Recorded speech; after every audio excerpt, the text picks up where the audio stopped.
বিগত 5 মাসে আমরা দেখেছি প্রতিটি মন্ত্রণালয়ে দৃশ্যমান সাফল্য এসেছে।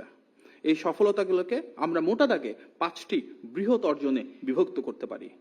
এখন আমরা সরকারের 5 মাসে বহুমাত্রিক অর্জনের সেই 5টি দিক আপনাদের সামনে উপস্থাপন করছি। 1, জনগণের আস্থা, ভালোবাসা ও সমর্থন। দীর্ঘদিন পর অবাধ, সুষ্ঠু ও গ্রহণযোগ্য নির্বাচনের মাধ্যমে গঠিত জনগণের এই প্রতিনিধিত্বমূলক সরকার দেশ পরিচালনায় সর্বস্তরের মানুষের আস্থাকে ধারণ করে এগিয়ে চলেছে। এই ব্যবস্থায় রাষ্ট্রীয় জবাবদিহিতা, প্রশাসনিক স্বচ্ছতা, বাক স্বাধীনতা, মানবাধিকার রক্ষা এবং আইনের অনুশাসন প্রতিষ্ঠার প্রতিটি প্রতিশ্রুতি অত্যন্ত দৃঢ়তার সাথে মাননীয় প্রধানমন্ত্রীর নেতৃত্বে রক্ষা করা হয়েছে।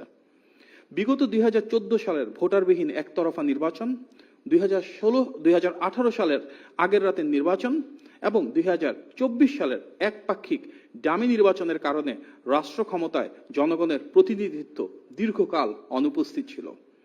অবশেষে 2026 সালের 12 ফেব্রুয়ারি আপামর জনসাধারণ অংশগ্রহণে অনুষ্ঠিত একটি অবাধ, স্বতঃস্ফূর্ত ও নিরপেক্ষ নির্বাচনের মাধ্যমে গণতান্ত্রিক সরকার মাননীয় প্রধানমন্ত্রীর নেতৃত্বে রাষ্ট্রীয় দায়িত্ব গ্রহণ করে।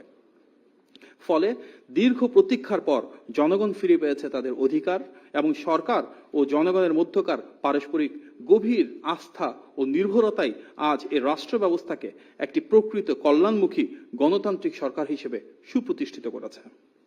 আমরা কয়েকটি উদাহরণ হিসেবে যদি দেখি, শিশু রামিসা ধর্ষণ ও হত্যা মামলার রায় 19 দিনে এবং মেহেরপুরের শিশু ধর্ষণ মামলার রায় 29 কার্য দিবসের মধ্যে সম্পন্ন করে দ্রুততম সময়ে বিচার নিশ্চিতের নতুন নজির স্থাপিত হয়েছে। নারী ও শিশু নির্যাতন দমন আইনে মামলায় ডেথ রেফারেন্স ও আপিল অগ্রাধিকারের ভিত্তিতে শুনানির পর মাত্র 1 মাসে 10টি রায় ঘোষণা।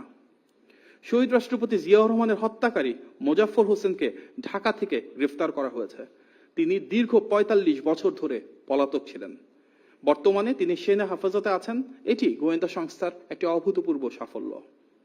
বহুল আলোচিত তনু হত্যা মামলার আসামি এবং শরীফ ওসমান হাদি হত্যা মামলার আসামিকে পার্শ্ববর্তী দেশ থেকে গ্রেফতার এবং দেশে প্রত্যর্পণের উদ্যোগ গ্রহণ করা হয়েছে। পুলিশের সাবেক মহাপরিদর্শক বেনজির আহমেদকেও ইন্টারপোলের সহযোগিতায় দুবাইতে গ্রেফতার এবং দেশে ফিরিয়ে আনার প্রয়োজনীয় আনুষ্ঠানিকতা চলমান।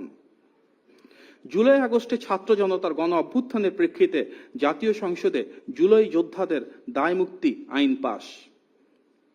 সন্ত্রাস বিরোধী আইনে কোন রাজনৈতিক দল বা সংগঠনের কার্যক্রম নিষিদ্ধ করার বিধানকে সম্পৃক্ত করে জাতীয় সংসদে সন্ত্রাস বিরোধী সংশোধন বিল পাস এবং ফ্যাসিবাদী সে অপশক্তি আওয়ামী লীগের রাজনীতির ক্ষেত্রে আমাদের একটি প্রাতিষ্ঠানিক এবং সংসদীয় সিদ্ধান্ত গ্রহণ। আদালতে দণ্ডপ্রাপ্ত আওয়ামী লীগ নেত্রী শেখ হাসিনাকে ফিরিয়ে আনার লক্ষ্যে ভারত সরকার কাছে প্রত্যর্পণের যে বিষয় সেটি প্রক্রিয়াধীন।